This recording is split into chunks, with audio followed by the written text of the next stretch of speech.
Hello there, YouTube crew. I'm the real Dill, and the second half of You Season 4 is dropped, and it's brought with us Greg Kinnear. Now, he plays a character who has been introduced by way of other characters, speaking of him, but now he's brought into the flesh.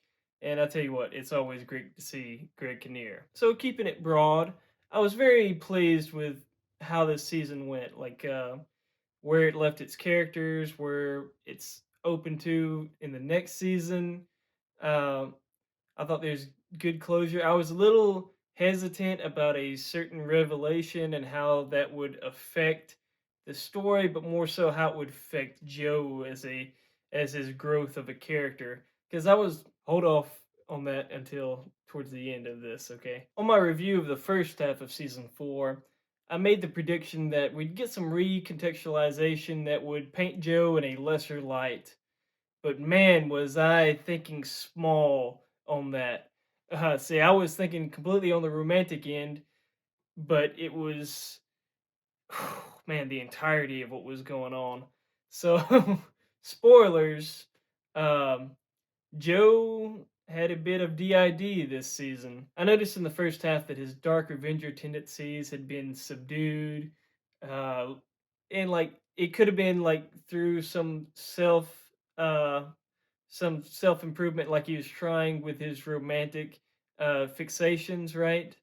And I was assuming that was where the recontextualization was going to happen, kind of a repeat of season 2, but it's just it was so obvious all right, I don't know about obvious, but it was so it should have been noticed. And I guess subconsciously it was because the way they use the mayoral candidate character, there's a certain feel about his scenes, and that's what elevated my suspicions that he was the prime suspect, that he was the actual killer. And really, while yes, that was true, really the weirdness to those scenes is actually because that was distorted reality that we were watching, and we get to see the recontextualization in the second half of why those scenes felt like that. It was intentional. They did some very smart, peculiar things to do that. And they show them again, it's like so obvious to you. I mean, particularly, uh, it was a shot of the funeral, which was an actual interaction between the real person and him. That always felt a little odd to me, but I was like, well, you're still wondering, is he the killer? Is he messing with Joe? And that's where Joe's headspace is, so that's where you're kind of predisposed to be as well. And then there's also the dinner scene where he's speaking one to one with him, and then the uh Phoebe's fiance kind of like, what? And he just kind of moves on, and it was like a kind of an odd exchange. But now knowing that he was talking to nobody, oh, obvious. And there's moments sprinkled throughout that, and all those interactions between the characters, it was between Joe and that character. It's like, oh yeah, it was, I should have picked up on it. And I'm glad I didn't, because it was a thrill at first, and then I was like, oh no, if they go this way, are they going to jump the shark? Is it just all going to fall apart? Is Joe's character just going to implode in upon himself, and it's just going to be a disappointment? And throughout the middle episodes, it was teetering the edge, teetering the edge, and I couldn't. I was waiting for the finale, waiting for the closing minutes to see, is this going to work? And thankfully, it really does. I'm very happy with how this season wrapped up. See, Joe has always been a self-deceived character, incapable of fully seeing his actions, his patterns, his appetites for what they are, the danger, the horrific nature of them, and now that he's split his darker tendencies off from himself. That's why he appears so healthy relatively in the first half. He appears so healthy because he's put off these darker tendencies, but he's also exposed that his lighter side is so empathetic to his darker side. And so now that they've clashed together, and it's like we need to become whole. We need to become whole. We need to become whole. And he finally accepts what's going on. And of course, you have the classic Joe where he's trying to manipulate the other killer, which in this case is himself. And he actually goes through with what he's got planned, but as fate would have it, it doesn't work out for him in a way that benefits his life. Like we've seen this occur several times, but now we've seen a Joe that's is accepting of his darker tendencies, and now we see a hint of what that type of Joe is going to be in the final killing.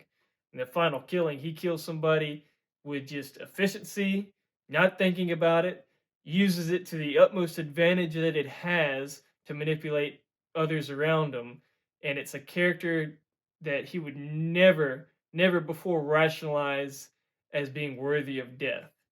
But this Joe, this now whole like I know who I am Joe doesn't have a problem with it. And that's man, I can't wait to see how they expand on this in the next season. And of course, like also this type of character change is one that's like, okay, that luck, that magic in your back pocket luck that's been helping you out through this whole time, that's gonna run out now. And of course, they did confirm that the next season is the last, so it's not like a huge big brain prediction I'm making. But that is a consequence befitting this sort of change. Spoilers over. Basically, what I said was while Joe seemed to be at his healthiest self in the first half, it was actually the least healthy he's ever been. Also, the particular turn that the character and the story makes, I was very concerned about. It's not that Joe besides age, he's actually a perfect candidate for this type of break.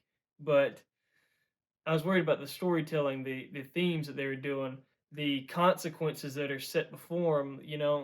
Like one hand, you really do genuinely want Joe to get better as a person, but on the other hand, Joe needs to be in a state where he's okay. It finally accepts who he is, the actions that he's done, the wrongs that he's done, the sheer amount of death and turmoil that he's left in his wake, and he needs to be able to finally see that for what it is instead of rationalizing and deluding himself into forgetting particulars and the worser aspects of everything. He needs to finally get where he sees it all and accepts it all before the downfall can truly be at its peak, right? And I think that's kind of, you don't you don't just want to see him get better. You want to see the fullness of his fall from grace. You want to see him fully take on responsibility. It's kind of that he's a very self-righteous character, so we very want to see a righteous end to him. We want to see him finally bear the fullness of the weight. And if he's hiding away the worser aspects of himself and deluding himself, it just isn't going to land how it needs to land.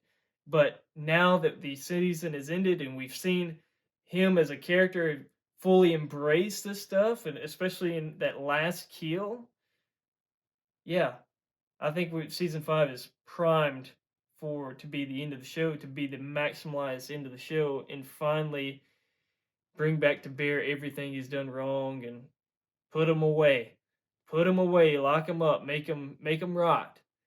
Hopefully, put him on the death penalty. And with that, I'm hoping a lot of returning cast come back and tear down Joe's ivory tower that he's just built. So, what did you most enjoy about this season? What were some things that peeved you? I know I'm still mad that we didn't get to see what he told Phoebe. I thought when I thought he'd remember and we'd finally get to know, but maybe they're holding it off for next season as well.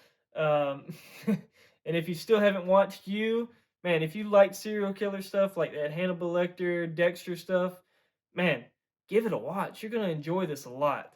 Um, you know, I highly recommend the show. It stayed pretty good.